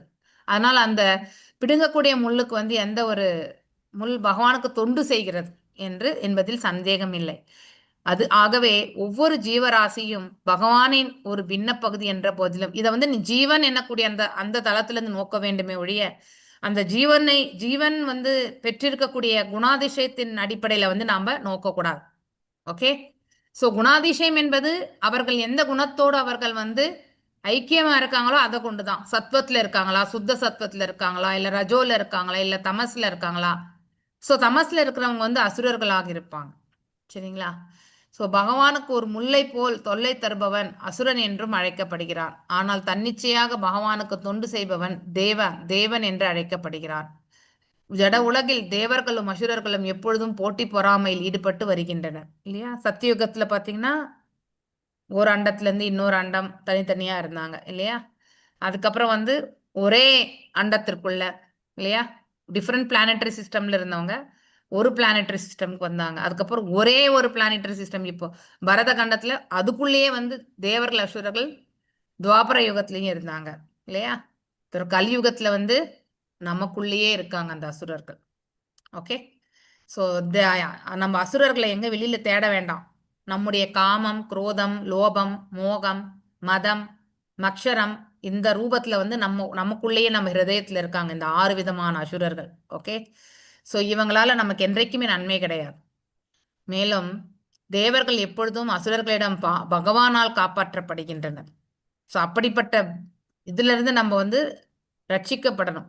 அவர்கள் இருவருமே பகவானின் கட்டுப்பாட்டில் தான். தேவர்களும் சரி அசுரர்களும் சரி பகவானுடைய திருஷ்டியில யாருமே வேறுபட்டவர்கள் கிடையாது. உலகம் இருவகை ஜீவராசிகளால் நிறைந்துள்ளது. தேவர்களை காத்து அசுரர்களை அழிப்பதே எப்பொழுதும் பகவானுடைய அவதார நோக்கமாக இருக்கின்றது. யதா மத்தியஸ்த திருபாணி திருபாணி தத்தே ஜெய்ஹாத் யதா நடஹ பூபாரஹ ஷபிதோ ஏன ஜஹோ தச்ச கலேவரம். ஓகே, புஷ்ப மாதாஜி வாசிங். ஹரே கிருஷ்ணா மாதாஜி. பதம் 35 மொழிபெயர்ப்பு பொருளுரை பை ஸ்ரீல பிரபுபாதாவுக்கு மொழிபெயர்ப்பு. பரமபுருஷர் பூமியின் பாரத்தை குறைப்பதற்காக அவரால் தோற்றுவிக்கப்பட்ட உடலை கைவிட்டார். ஒரு மந்திரவாதியை போலவே அவர் ஒரு உடலை கைவிட்டு மச்சாவதாரத்தையும் மற்றவைகளையும் போன்ற வேறுபட்ட உடல்களை ஏற்கிறார். பொருளுரை. பரமபுருஷ பகவான் அருவமானவரோ அல்லது உருவமற்றவரோ அல்ல. மேலும் அவர் அவரது உடலில் இருந்து வேறுபட்டவர் அல்ல. எனவேதான் அவர் நித்தியத்தன்மை, அறிவு மற்றும் ஆனந்தம் ஆகியவற்றின் சொரூபம் என்று அழைக்கப்படுகிறார். பகவான் ஸ்ரீ கிருஷ்ணரின் உருவம் பௌதீக சக்தியால் ஆனது என்று கருதுபவனை நாடு கடத்த வேண்டும் என்று பிருகத் வைஷ்ணவ தந்திரம் தெளிவாக குறிப்பிடுகிறது. மேலும் இத்தகைய ஒரு நாஸ்திகனின் முகத்தை தற்செயலாக ஒருவர் கண்டுவிட்டாலும் அவர் உடையுடன் ஆற்றில் குதித்து தன்னை தூய்மைப்படுத்தி கொள்ள வேண்டும். பகவானுக்கு பௌதிக உடல் இல்லை என்பதால் அவர் அமிர்த அல்லது இறப்பற்றவர் என்று விவரிக்கப்படுகிறார். இத்தகைய சூழ்நிலைகளின் கீழ் பகவான் இறப்பது என்பது அல்லது உடலை விடுவது என்பது ஒரு மந்திரவாதியின் ஜால வித்தையை போன்றதாகும். மந்திரவாதி அல்லது ஜால வித்தைகளால் துண்டுகளாக வெட்டப்பட்டது போலவும் சாம்பலாக எரிந்து விட்டது போலவும் காட்டுகிறார். ஆனால் இவை அனைத்தும் பொய் காட்சிகளாகும். உண்மையில் மந்திரவாதி சாம்பலாக எரிந்து போகவோ அல்லது துண்டுகளாக வெட்டப்படவோ இல்லை. மேலும் அவனது மந்திர வித்தையின் எந்த கட்டத்திலும் அவன் இறந்து விடுவதோ அல்லது மூர்ச்சி அடைவதோ கூட இல்லை. இதை போலவே பகவானும் எண்ணற்ற வடிவமைப்புகளை கொண்ட நித்திய ரூபங்களை பெற்றுள்ளார். இவற்றில் இப்பிரபஞ்சத்தில் வெளிப்படுத்தப்பட்ட மற்ற அவதாரமும் ஒன்றாகும். எண்ணற்ற பிரபஞ்சங்கள் இருப்பதால் ஏதோ ஓரிடத்தில் இந்த மச்சாவதாரம் முடிவின்றி அவரது லீலைகளை நிகழ்த்தி கொண்டுதான் இருக்க வேண்டும். இப்பதத்தில் தத்தே நிச்சயமாக ஏற்றுக்கொண்டுள்ள என்னும் குறிப்பிட்ட சொல் உபயோகப்படுத்தப்பட்டு உள்ளது. சித்வா தற்காலிகமாக ஏற்றுக்கொண்டுள்ள என்னும் சொல் இங்கு உபயோகிக்கப்படவில்லை. இதன் கருத்து என்னவெனில், பகவான் மச்ச அவதாரத்தை உண்டாக்கவில்லை. அத்தகைய ஒரு உருவத்தை அவர் நித்தியமாக பெற்றிருக்கிறார். மேலும் ஒரு குறிப்பிட்ட நோக்கத்திற்காகவே இத்தகைய ஒரு அவதாரத்தில் பகவான் தோன்றுகிறார். பகவத்கீதையில் 7.24-25 பகவான் கூறுகிறார், எனக்கு உருவம் இல்லை என்றும் ஆனால் ஒரு குறிப்பிட்ட நோக்கத்திற்காக தோன்றியுள்ளேன் என்றும் அருவவாதிகள் நினைக்கின்றனர். ஆனால் இத்தகைய கற்பனைகள் கூறிய கற்பனைகள் கூறிய அறிவு இல்லாததால் எழுந்தவையாகும். வேத நூல்களில் அவர்கள் பாண்டித்தியம் பெற்றிருந்தாலும் எனது நினைத்தற்கரிய சக்திகளை பற்றியும் நித்தியமான உருவங்களை பற்றியும் அவர்கள் சிறிதும் அறியாதவர்களாகவே உள்ளனர். எனது மாய திரையினால் பக்தர் அல்லாதவர்களுக்கு என்னை நான் காட்டிக் கொடுப்பது இல்லை என்பதே இதற்கு காரணம். எனவே சிறுமதி கொண்ட முட்டாள்கள் அழிவற்றதும் பிறப்பற்றதுமான எனது நித்தியமான ரூபத்தை அறியாமலேயே உள்ளனர். பகவானிடம் எப்பொழுதும் பொறாமையும் கோபமும் கொண்டவர்கள் பகவானின் உண்மையான நித்திய ரூபத்தை அறிய தகுதியற்றவர்கள் என்று பத்ம புராணம் கூறுகிறது. மல்யுத்த வீரர்களுக்கு பகவான் மின்னலை போல் தோன்றினார் என்று பாகவதமும் கூறுகிறது. பகவானால் கொல்லப்படும் தருவாயில் சிசுபாலன் பிரம்மஜோதியின் கண்கூச தேயும் பிரகாசத்தினால் கிருஷ்ணனை காண முடியாத நிலையில் இருந்தான். எனவே கம்சனின் மல்யுத்த வீரர்களுக்கு மின்னலை போலவும் சிசுபாலனுக்கு கண்கூசும் பிரகாசமாகவும் காட்டப்பட்ட தற்காலிகமான தோற்றங்கள் பகவானால் கைவிடப்பட்டன. ஆனால் மந்திரவாதியான பகவான் நித்தியமாக வாழ்பவரும் எச்சூழ்நிலையிலும் வெல்லப்பட முடியாதவரும் ஆவார். இத்தகைய ரூபங்கள் தற்காலிகமாக அசுரர்களுக்கு மட்டுமே காட்டப்படுபவை ஆகும். இந்த ரூபங்களை பகவான் மறைத்துக் கொள்ளும் போது அவர் இறந்து விட்டார் என்று அசுரர்கள் நினைக்கின்றனர். இது மந்திரவாதி சாம்பலாக எரிந்து போய்விட்டான் என்றோ துண்டுகளாக வெட்டப்பட்டான் என்றோ முட்டாள்களான மக்கள் நினைப்பதற்கு ஒப்பானதாகும். எனவே பகவான் ஜட உடலை பெற்றிருக்கவில்லை என்பதும் அவரை கொல்லவோ உன்னதமான அவர் உடலை மாற்றவோ முடியாது என்பதுமே இதன் முடிவாகும். ஹரே கிருஷ்ணா மாதாஜி. தேங்க்யூ. ஹரே கிருஷ்ணா மாதாஜி. ஒரே ஒரு கான்செப்ட் இதுல நாம என்ன தெரிஞ்சுக்கணும்னா, நமக்கெல்லாம் பௌதிக உடல், பகவானுக்கு அத்வைதம் இல்லையா? அவருடைய ஆன்ம ரூபமும் உடலும் ஒன்றானது, நித்தியமானது இல்லையா? தெய்வீகமானது. நமது ஆத்மா மட்டும்தான் தெய்வீகமானது. உடல் அழியக்கூடியது இல்லையா? சோ இங்கே மந்திரவாதி அப்படின்னு சொல்றதுனாக்கா அவருடைய சித்திஸ் இல்லையா? மிஸ்டிக் யோகின்னு சொல்லுவாங்க இல்லையா? பகவானுக்கு மிஸ்டிக் யோகி, அதுவும் இருக்கிறதுலே சுப்ரீம் மிஸ்டிக் யோகி. அவரை காட்டிலுமே யோகியாக யாராலுமே இருக்க முடியாது இல்லையா? சோ அவருடைய லீலைகள் எப்படிப்பட்டதுன்னா, இங்கே ஒரு இடத்துல லீலை எங்க வேணாலும் ஒரு பர்டிகுலர் லீலை நிகழ்ந்த வண்ணமே இருக்கும். இப்ப மத்ஸ்யாவதாரம் இங்க முடிஞ்சதுனாக்கா வேறு ஒரு இடத்துல தொடங்கி இருக்கு, இன்னொரு அண்டத்துல. அங்க முடிஞ்சதுன்னா இன்னொரு அண்டத்துல தொடங்கும். அப்படி இந்த ரொட்டேஷனா இந்த லீலைகள் நடந்த வண்ணமே இருக்கும். இப்ப 5000 ஆண்டுகளுக்கு முன்னாடி பகவான் இங்க தோன்றினார் இல்லையா? இப்ப வேறு ஒரு இடத்துல அவர் தோன்றி இருப்பார். இதே லீலைகள் நடந்த வண்ணம் தான் இருக்கும் அப்படிங்கறத இந்த இடத்துல புரிஞ்சுக்கணும். அமிர்த அப்படின்னா அவர் பிறப்பற்றவர், இறப்பற்றவர், பழமையானவர் இல்லையா? அந்த பண்புகள் எல்லாம் நம்ம படிச்சிருக்கோம் நம்ம இல்லையா? அனாதியானவர், பிரிமிவல் இல்லையா? சோ அனாதி மற்றும் அதாவது டைம் இம்மெமோரியல்னு சொல்லுவாங்க. தொன்று தொட்டு எந்த காலத்துல இருந்தோ அப்படிங்கிறது அந்த காலத்தை நம்மளால கணக்கிட முடியாது. சோ நமக்கு எல்லாமே அவர்தான் மூல காரணம் இல்லையா? நாமெல்லாம் இந்த இடத்துல தோன்றுவதற்கு. ஆனா அவர் தோன்றுவதற்கு யாருமே காரணம் கிடையாது இல்லையா? சோ இந்த தோற்றத்தினுடைய முதன்மையான நிலையில அவர்தான் இருந்தார். அப்படிதான் வேத சாஸ்திரங்கள் எல்லாமே எடுத்துரைக்கின்றது. அதை தான் நாம இந்த இடத்துல தெரிஞ்சுக்கணும். ஓகே, நித்தியமாக அவருடைய லீலைகள் நிகழ்ந்த வண்ணமே இருக்கும். ஒரு இடத்தில் முடிந்தால் இன்னொரு இடத்துல தொடங்கின்னு இருக்கும். பரமபுருஷர் பூமியின் பாரத்தை குறைப்பதற்காகும் இல்லையா? அவரால் தோற்றுவிக்கப்பட்ட உடலை கைவிட்டார். சோ ஒரு மந்திரவாதி, அதாவது அவருடைய மறைவு என்பது நம்மளுடைய மரணத்தை போன்று அல்ல. நமக்கெல்லாமே ஜட உடல், அவருடைய உடல் அப்படி கிடையாது.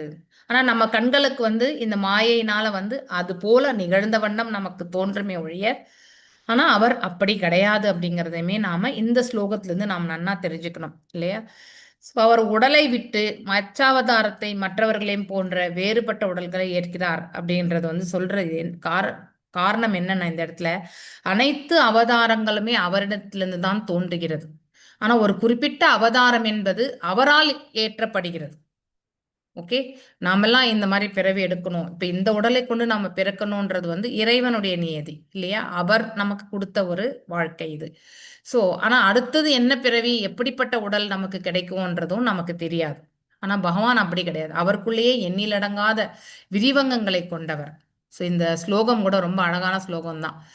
ஸோ அதாவது முன்பு வந்து ஒரு நான் அருவமாக இருந்ததாகவும் இப்பொழுது ஒரு ஒரு ஒரு உருவத்தை ஏற்றிருப்பதாகவும் அப்படின்னு சொல்லிட்டு ஒரு இது வரும் இல்லையா? ஸோ அதையும் நம்ம படிச்சிருக்கோம் பகவத்கீதையில அந்த ஸ்லோகம். ஒரு நிமிஷம்.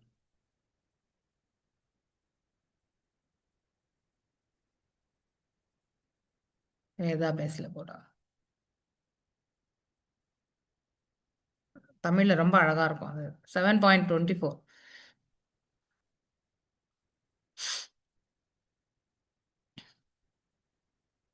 இது வந்து முட்டாள்கள் நினைக்கக்கூடிய ஒன்று இல்லையா? பகவானுடைய ரூபத்தை நம்ம நம்ம மாதிரி நினைச்சு அவரை வந்து உணரக்கூடிய அந்த பக்குவத்தை தான் அந்த இடத்துல எடுத்து காட்டியிருக்காங்க. உண்மையிலேயே அவருடைய ரூபம் வந்து நம்ம வந்து நித்தியமானது. அதை வந்து நம்மளால கம்பேர் பண்ண முடியாது, அளவிடவும் முடியாது. அன்இன்டெலிஜென்ட் மேன் இல்லையா? அதாவது அவ்யக்தம் வெக்தித்தம் ஆப்பண்ணம். அவ்யக்தம் மீன்ஸ் தோன்றாமல் இல்லையா, மற்றும் தோன்றி.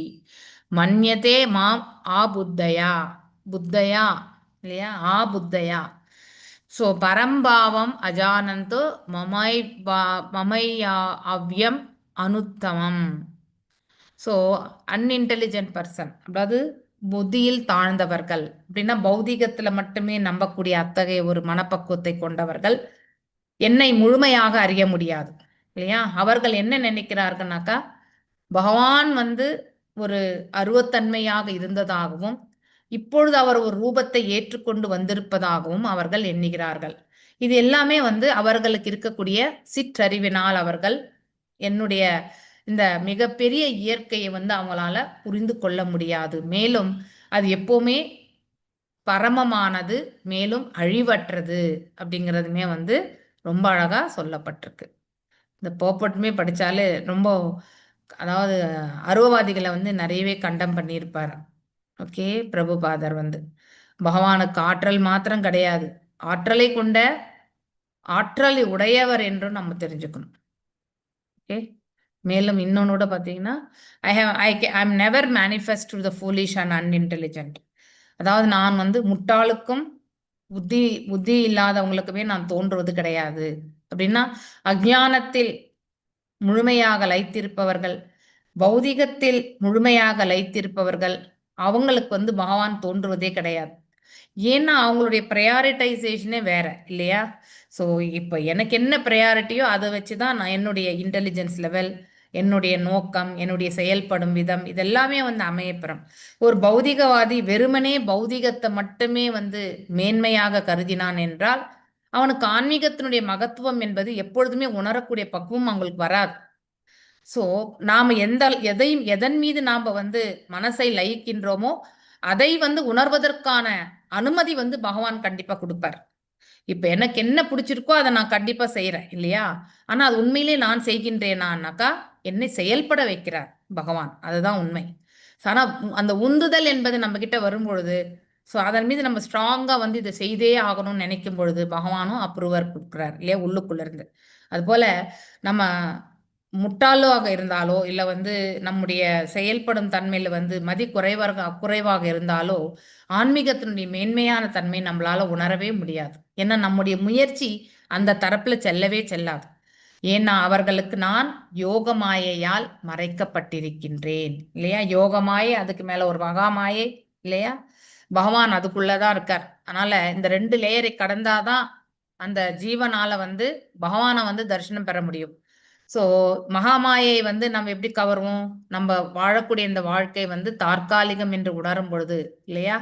துக்காலயம், அசாஸ்வதம் இந்த பிரபஞ்சம் இல்லையா, மிருத்யு லோகம் இது அப்படிங்கிறத வந்து உணர ஆரம்பிக்கும் பொழுது நம்ம வந்து உண்மையிலே நம்ம இந்த ஜீவன் யார் என்பதை முயற்சிக்கிறோம்.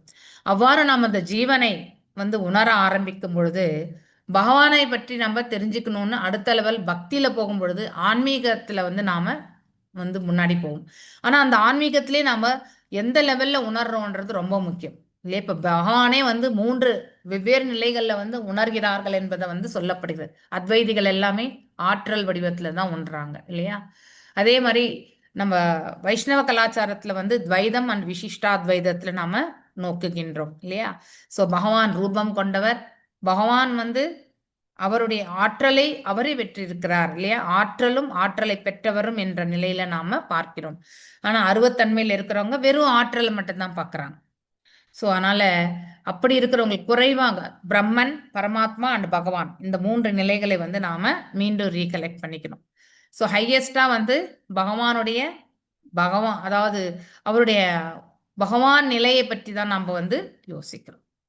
ஓகே, ஃபைன், புரிஞ்சுதுங்களா? ஹரே கிருஷ்ணா. அதை கொண்டு நாம் இந்த இடத்துல புரிஞ்சுக்க முயற்சி பண்ணணும். ஓகே, நான் இப்ப இந்த பர்பட்ல மெயின் பாயிண்ட்ஸ் வந்து பார்க்கிறேன் நான். ஸோ அவர் உடையுடன் ஆற்றில் குதித்து தன்னை தூய்மைப்படுத்திக் கொள்ள வேண்டும். அதாவது பகவானை பத்தி யாராவது அவங்களுடைய உணர்தல் வந்து ஒரு பௌதிக தளத்துல இருந்து எக்ஸ்பிரஸ் பண்ணாங்கனாக்கா அதை நம்ம கண்டிப்பா ஏத்துக்க கூடாதுன்றது தான் இந்த பர்பட்ல இருந்து நமக்கு கொடுத்துருக்கக்கூடிய மிக மிக முக்கியமான ஒரு இன்ஃபர்மேஷன். ஓகே, ஏன்னா அவர் நித்தியமான உடலை கொண்டவர், அவருடைய உடலும் ஆன்மாவும் வேறுபட்டதே கிடையாது. இட் இஸ் அன் அத்வைதம் அச்சுதம் அனாதிம் அனந்த ரூபம். படிச்சிருக்கிறோமா? சோ அந்த வேதை சர்வை, அது என்னது ஸ்லோகம், அது ஆத்ம பக்தௌ கோவிந்தமாதி புருஷம் தமஹம் பஜாமி.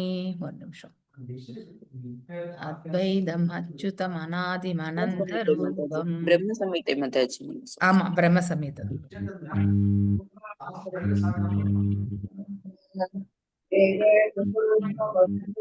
ஆத்ம பக்தௌ. எஸ், செகண்ட் லைன் தான் மறந்துட்டேன். இங்க இருக்கு, ஒரு நிமிஷம் இருங்க. அச்சுதம் அநாதிம் அனந்த ரூபம் வராது, ஞாபகம் வராது. நீங்க டெய்லி படிக்கிறீங்கல்ல நீங்க எல்லாரும்.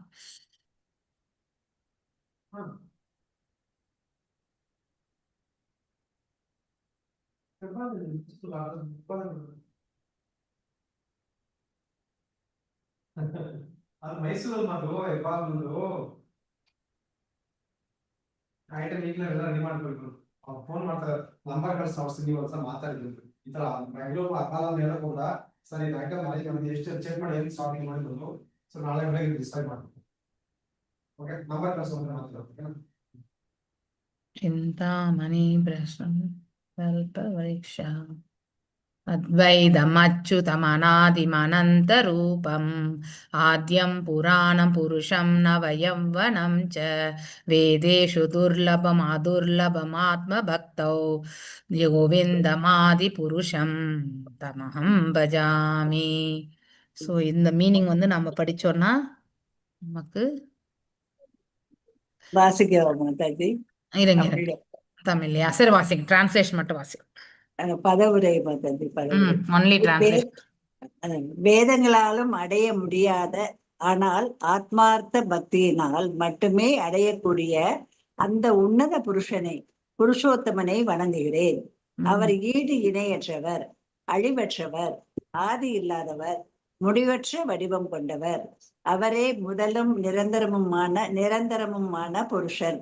இப்படி அன்றும் இன்றும் என்றென்றும் இருப்பவர், இளமை ததும்பும் வாலிபன். ஹரே கிருஷ்ணன். அதாவது ரொம்ப வித்தவுட் எ செகண்ட் இல்லையா? அவருக்கு இணையா யாருமே கிடையாது இல்லையா? மேலும் அவரை பற்றிய விஷயங்கள் தவிர இந்த பிரபஞ்சத்துல வந்து மற்றது எல்லாமே வந்து செகண்டரி தான் இல்லையா? அழிவற்ற ஒரு உன்னதமான ஒரு நிலையை கொண்டவர் வந்து பகவான், ஆரம்பமற்றவர், முடிவற்றவர் இல்லையா? சோ இதெல்லாமே வந்து ஆரம்பம் எங்கிருந்து அவர் தோன்றினார் என்பதை நம்மளால கண்டுபிடிக்க முடியாது இல்லையா? ஆதி நாராயணன். ஸோ அவர் நித்திய புருஷரும் ஆவார், புருஷோத்தமர் ஆவார். எப்பொழுதுமே அவர் அழகான அந்த இளமை கொண்ட அந்த ரூபத்தை கொண்டவர். அப்படிப்பட்ட கோவிந்தரை நான், அவர்தான் முதன்மையான கடவுள், அவரை நான் வணங்குகிறேன் அப்படின்னு சொல்லிட்டு யார் இங்க வந்து சொல்றது? பிரம்ம சமீதையில வந்து பிரம்மர் வந்து பாடுறார். பிரம்மா ஓகே. பிரம்மா அது போல இப்போ இதெல்லாம் பார்க்கும்போது நம்ம எப்பவுமே பகவான் 25 வயது வாலிபராக தான் இருக்கார் அப்படின்றதுனாக்கா, இப்போ மகாபாரத போர்லாம் முடிஞ்சு யுதிஷ்டர் அரசாண்டார் 32 ஆண்டுகள். பகவான் வந்து இந்த பிரபஞ்சத்தை விட்டு நீங்கும் பொழுது அவர் 125 ஆண்டுகள் அப்படின்னு சொல்லப்படுகிறது. ஓகே. ஸோ ஆனால் அந்த 125 ஆண்டுல கூட அவர் வந்து 25 வாலிபரை போறதான் இருந்தார் அப்படின்றத சொல்ற. அப்படின்னா அவருடைய ரூபம் எப்பொழுதுமே மாற்றத்துக்கே உட்பட்டதாக இல்லை என்பதை நாம இதுல இருந்து தெரிஞ்சுக்கிறோம் இல்லையா? ஸோ அப்ப அது என்ன மாயாஜாலமா? நம்ம கண்ணுக்கு மட்டும்தான் அவர் வந்து அப்படி தெரியறாரா என்ன? இல்லை, அதுதான் அவருடைய நித்தியத்தன்மை. ஓகே. ஸோ அதை நாம நன்னா புரிஞ்சுக்கணும். ஓகே. மேலும் மந்திரவாதி அல்லது அவன ஜால விதைகளால் துண்டுகளாக வெட்டப்பட்டது போலவும் சாம்பலாக எரித்துட்டு போலவும் காட்டுகிறான். ஆனால் உண்மையிலே ஒரு ஒரு மேஜிக் ஷோ போனீங்கன்னாக்கா நம்ம கண்ணு முன்னாடி எல்லாமே டிஃப்ரெண்டா தெரியும். உண்மையிலேயே அங்க எதுவுமே நடக்காது.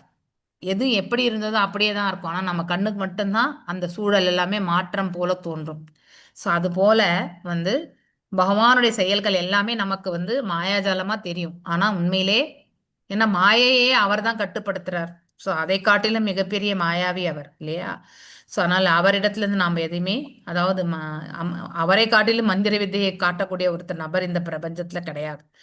ஸோ எண்ணற்ற பிரபஞ்சங்கள் இருப்பதால் ஏதோ ஒரு இடத்துல வந்து மச்சாவதாரம் முடிவின்றி அந்த லீலைகள் நடந்துட்டே இருக்கும். அதே மாதிரி கூர்மாவதாரம், அதே மாதிரி வந்து வாராக அவதாரம் இல்லையா? வாராகத்துல 2 விதமான அவதாரங்கள், இப்படி இந்த அவதாரங்கள் வந்து நடந்துட்டே இருக்கும். இந்த பாஸ்ட் டைம்ஸ் எல்லாமே. இப்பவும் நடக்குமா மாதாஜி? இப்போ எஸ் நடந்துட்டே எஸ் இருக்கு. எஸ் எஸ் இப்பவும் எங்கேயோ ஒரு இடத்துல இருக்கும், எங்கேயோ நடந்துட்டே ஒரு தான் கிரகத்துல இருக்கும். அதுதான் வந்து கிரகத்துல எஸ் அது வந்து அதுதான் சாஸ்திர விதிகள் அதெல்லாம் இந்த இடத்துல. எண்ணற்ற கிரகங்கள் இருக்கு, அதனால ஆமா. எங்க நடக்கும்? எங்க அதனால நடக்கும் தெரியாது. நிறைய கிரகங்கள் இருக்குன்னு தெரிஞ்சுக்கலாம். ஆமா, ம். கரெக்ட். நிறைய கிரகங்கள் இருக்கு. அதுக்குள்ளேயும் வந்து பிரம்மா இருப்பார். ஒவ்வொரு அண்டத்துக்குள்ளேயும் ஒரு பிரம்மா இருப்பார், ஒரு இந்திரர் இருப்பார். அங்கேயும் எண்ணற்ற தேவர்கள் இருப்பாங்க. அங்கேயும் 84 விதமான உயிர்வாழிகள், லட்சம் வாழிகள் இருக்கு. 84 லேக்ஸ் ஸ்பீஷீஸ் எல்லாமே இருக்கும். இதே மாதிரி தான் 7 14 லோகங்கள் இருக்கும். அங்கேயுமே வந்து கர்ப்போத கஷாய் விஷ்ணு படுத்திருப்பார் இல்லையா? அங்கே பிரம்மா தோற்றுவிக்கப்படுகிறார். நமக்கு எப்படி சதுர்முக பிரம்மா மாதிரி அங்க வெவ்வேறு தலை கவுண்டோடு 5 இருக்கக்கூடிய முகம், இல்லையா? 1000 அப்படி முகம். அந்த மாதிரி தலைகள் இருக்கக்கூடிய பிரம்மா எல்லாருமே இருக்காங்க அப்படிங்கறது எல்லாமே நம்ம படிக்கிறோம். ஸோ அதனால எனது நினைத்தற்கரிய சக்திகளை பற்றியும் நித்தியமான உருவங்களையும் பற்றியும் அவர்கள் சிறிதும் அறியாதவர்களாக உள்ளனர். எனது மாயத்திரையினால் பக்தரல்லாதவர்களுக்கு என்னை நான் காட்டிக் கொடுப்பதே இல்லை என்பது இதற்கு காரணம். இப்பதான் ஐ won't be understood by the less intelligence people இல்லையா? ஸோ அவர்களுக்கு தோன்றதே கிடையாதுன்னு சொல்றார் பகவான் வந்து. சிறுமதி கொண்ட முட்டாள்கள் அழிவற்றதும் பிறப்பற்றதுமான என் நித்தியமான ரூபத்தை அறியாமலே இருக்கின்றனர். ஏன்னா பகவானை அவர்கள் அவர்களுடைய தளத்துக்கு கொண்டு வந்து அவங்க உணர ஆரம்பிப்பாங்க. அவங்க எப்பவுமே பிரத்யட்சமா பார்க்கறத நம்புவாங்க, இல்லைன்னா அனுமானமா பார்க்கக்கூடியத உணரத நம்புவாங்க. சப்த பிரமாணத்துல அவங்களுக்கு வந்து உணர்தலும் இருக்காது, புரிதலும் இருக்காது அவங்களுக்கு. ஓகே. அப்படிங்கறத வந்து அவங்களால ஏத்துக்க முடியாது. இதுக்கு உதாரணம் எல்லாம் பாருங்க, சிசுபாலன் இல்லையா? ஒன் மோர் திங், வேற யார சொல்லலாம்? ஈவன் ராவணனே சொல்லலாம், இரண்யகசிப்பு சொல்லலாம் இல்லையா? இவங்க எல்லாருமே நம்ம சொல்லலாம். ஸோ எனவே கம்சனின் மல்யுத்த வீரர்களுக்கு மின்னலை போலவும் சிசுபாலனுக்கு கண்கூசும் பிரகாசமாகவும் காட்டப்பட்ட தற்காலிகமான தோற்றங்கள் பகவானால் கைவிடப்பட்டன. இது நீங்க மறைவு ஒருத்தருடைய, அதாவது ஈவன் இந்த கிருஷ்ணர் தூது போனப்ப கூட வந்து துரியோதனனுடைய முடிவை வந்து அவர் வந்து தீர்க்கதர்ஷமா அவர் காட்டினார். ஸோ மேலும் அந்த காட்சியை வந்து திருதராஷ்டிரனுக்கு வந்து காணும்படி கூட அவர் வந்து ஏற்பாடு செய்யறேன்னு சொன்னார். ஆனா திருதராஷ்டிரர் எனக்கு அவனுடைய பிள்ளைகள் வளர்ந்த போதே அவன் வந்து பார்க்கணும்னு அவன் அந்த கண்களை உபயோகப்படுத்தல. இப்போ அவங்க அழியக்கூடிய காட்சியை வந்து அவர் காண்பதற்கு அவருக்கு விருப்பம் இல்லை அவருக்கு. ஸோ அதனால் அவர் நான் பார்க்க மாட்டேன் அப்படின்ன பிறகுதான் ஸோ அந்த அந்த நிகழ்வு வந்து உணர்ந்தது. யார் உணர்ந்தார்? ஆக்சுவலி துரியோதனன் உணர்ந்தான். தனக்கு ஏதோ நிகழ்வு மாயத்துல வந்து தன்னை வந்து ஆழ்த்தி விட்டான், இவன் மாயாவி அப்படின்னு சொல்லிட்டு கிருஷ்ணரை வந்து அவன் வந்து வசைப்பாடுவான். ஸோ ஆனால் உண்மையிலே அங்கே இடத்துல மாயஜாலம் எதுவுமே செய்யல பகவான். அவனுடைய பிற்கால வாழ்க்கை, அதாவது அந்த மகாபாரத போர்ல அவனுடைய நிகழ்வு என்ன நடக்கும் அவனுக்கு அப்படிங்கிறத வந்து அவர் வந்து சுட்டி காட்டுகிறார். ஏன்னா அந்த போரையே நடத்தினவர் அவர்தான் இல்லையா? போர் நிகழ்த்தணும்னு நினைச்சவர் அவர்தான். போர்ல அழிவை ஏற்படுத்தணும்னு நினைச்சவர் அவர்தான். அதர்மத்தை அழிக்கணும்னு நினைச்சவர் அவர்தான். மேலும் தர்மத்தை ஸ்தாபிக்கணும்னு நினைச்சவரும் அவர்தான். இத்தனையுமே அவருடைய இதுதான். ஓகே. இந்த ரூபங்கள் பகவான் மறைத்து கொள்ளும் பொழுது அவர் இறந்து விட்டார் என்று அசுரர்கள் நினைக்கிறார்கள். ஏன்னா பகவான் கோலோகத்திற்கு அவர் சென்று விட்டார். ஸோ அது ஆனா அங்கே அவர்களுடைய இது என்னது? அவர்கள் அசுரர்கள் என்ன மாதிரியான உடலை பெற்றிருக்கிறார்கள்? அழியக்கூடிய உடல். ஆனால் அவங்களுடைய புரிதல் வந்து பகவானையும் அவர்களுடைய தலத்திற்கு எடுத்துட்டு வந்ததுதான். அவ்வாறு தான் அவர்கள் உணர ஆரம்பிப்பார்கள். இந்த மந்திராதி சாம்பலாக எரிந்து போய்விட்டான் என்றோ, துண்டுகளாக வெட்டப்பட்டான் என்றோ, இல்லையா, என்றோ முட்டாள்களான மக்கள் நினைப்பதற்கு ஒப்பானதாகும். எனவே பகவான் ஜட உடலை பெற்றிருக்கவில்லை என்பதும், அவரை கொல்லவோ உன்னதமான ஒரு உடலை மாற்றவோ முடியாது என்பதுமே இதன் முடிவாகும். ஸோ பர்சனல் ஃபார்ம், அதுவுமே ஸ்பிரிச்சுவல் ஃபார்ம்ன்றதை வந்து இந்த ஒரு ஸ்லோகத்தின் மூலியமா நாம தெரிஞ்சுக்கிறோம். ஓகே. நெக்ஸ்ட் இன்னைக்கு எஸ் ஜெயமகாலட்சுமி மாதாஜி வாசிங்க நீங்க அடுத்த ஸ்லோகம். ஒரு நிமிஷம். மொழிபெயர்ப்பு. யதா முகுந்தோ பகவான் இமாம் மஹீம் ஜஹௌ ஸ்வதன்வா ஸ்வசர்வணீய சத்கதஹ ததாஹர்யேவா பிரதிபுத்த சேதசாம் அபத்ரஹேதுகலே அன்வவர்த்தத.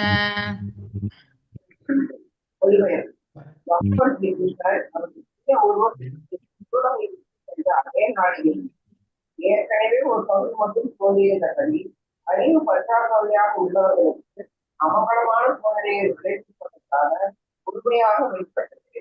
பொருளுரை: கிருஷ்ண உணர்வை முழுமையாக விருத்தி கொள்ளாதவர்களுக்கு தான் கல்வியின் ஆதிக்கம். ஒருவர் தன்னை பரமகுருவுடைய பாதுகாப்பு முழுமையாக வைத்துக் கொள்வதன் மூலம் குருஷேத்திர போர் முடிந்த உடனேயே ஆரம்பமானது. ஆனால் பகவான் இருந்ததால் அதனால் நிறுத்த இயலவில்லை. பகவான் பிறகு உன்னதமான அவரது உடனுடன் இருந்த மண்ணுடன் வெளியேறினார். உடனேயே கழிவதற்கான அறிகுறிகள் தோன்ற ஆரம்பித்தன. கெட்ட சகுனங்களை தான் துவாரகையிலிருந்து அர்ஜுனன் திரும்பி வருவதற்கும் யுதிஷ்டிரன் கண்டார். இதிலிருந்து பகவானின் மறைவில் அவர் சரியாக ஊகித்துக் கொண்டார். நாம் முன்பே விளக்கியது போல் சூரியன் அஸ்தமிக்கும் போது அதை நம் பார்வையிலிருந்து மறைத்து விடுவதை போலவே பகவானும் நம் பார்வையிலிருந்து மறைந்தார். தேங்க்யூ மாதாஜி. இது போன ஸ்லோகத்தினுடைய கண்டினியூவேஷன் தான் இல்லையா? கிருஷ்ணர் அவரது சுய உருவத்துடன் இல்லையா ஸ்வரூபம் இம்மண்ணுலக விட்டு சென்ற அதே நாளிலிருந்து ஏற்கனவே ஒரு பகுதி மட்டும் தோன்றியதிலிருந்து கலி அறிவு பற்றாக்குறை உள்ளவர்களுக்கு அமங்கலமான சூழ்நிலை விளைவிப்பதற்காக முழுமையாக வெளிப்பட்டது. அதனால்தான் யுதிஷ்ட மகாராஜ் வந்து அபசகுணங்களை எல்லாம் பார்த்தார் இல்லையா? சோ அவருடைய வலது புறமா இடதுபுறம் கை, இடதுபுறம் உடம்பு எல்லாமே வந்து நடுங்கக்கூடிய அந்த இது இல்லையா? இதெல்லாமே அவர் அபசகுணங்கள் எல்லாமே, நாய் ஊளையிடுறது, இதெல்லாமே வந்து அவர் வந்து கண்டார். கிருஷ்ண உணர்வை முழுமையாக விருத்தி செய்து கொள்ளாதவர்களுக்கு தான் கலியினுடைய தாக்கம் வந்து இருக்கும். கிருஷ்ண உணர்வின் மீது நம்பிக்கை கொண்டவர்களுக்கு கலியுகத்தினுடைய தாக்கம் இருந்தாலும் அதை வந்து அவர்களால வந்து அதாவது அதை எதிர்த்து நடந்து போகக்கூடிய அந்த ஒரு சக்தி வந்து பகவான் கொடுப்பார் அவங்களுக்கு. ஓகே. ஏன்னா அவங்க எப்பொழுதுமே நித்தியமான நிழல்ல வந்து தங்களை வந்து பகவானுடைய இதுல வந்து அவர்கள் ஆழ்த்தி கொள்கிறார்கள். அதனால கலியின் விளைவுகளை தடுத்து விட முடியும். கலியுகம் குருக்ஷேத்திர போர் முடிந்த உடனேயே ஆரம்பமானது. அப்பதான் ஸ்டார்ட் சந்தி இல்லையா? 2 யுக சந்திகள்.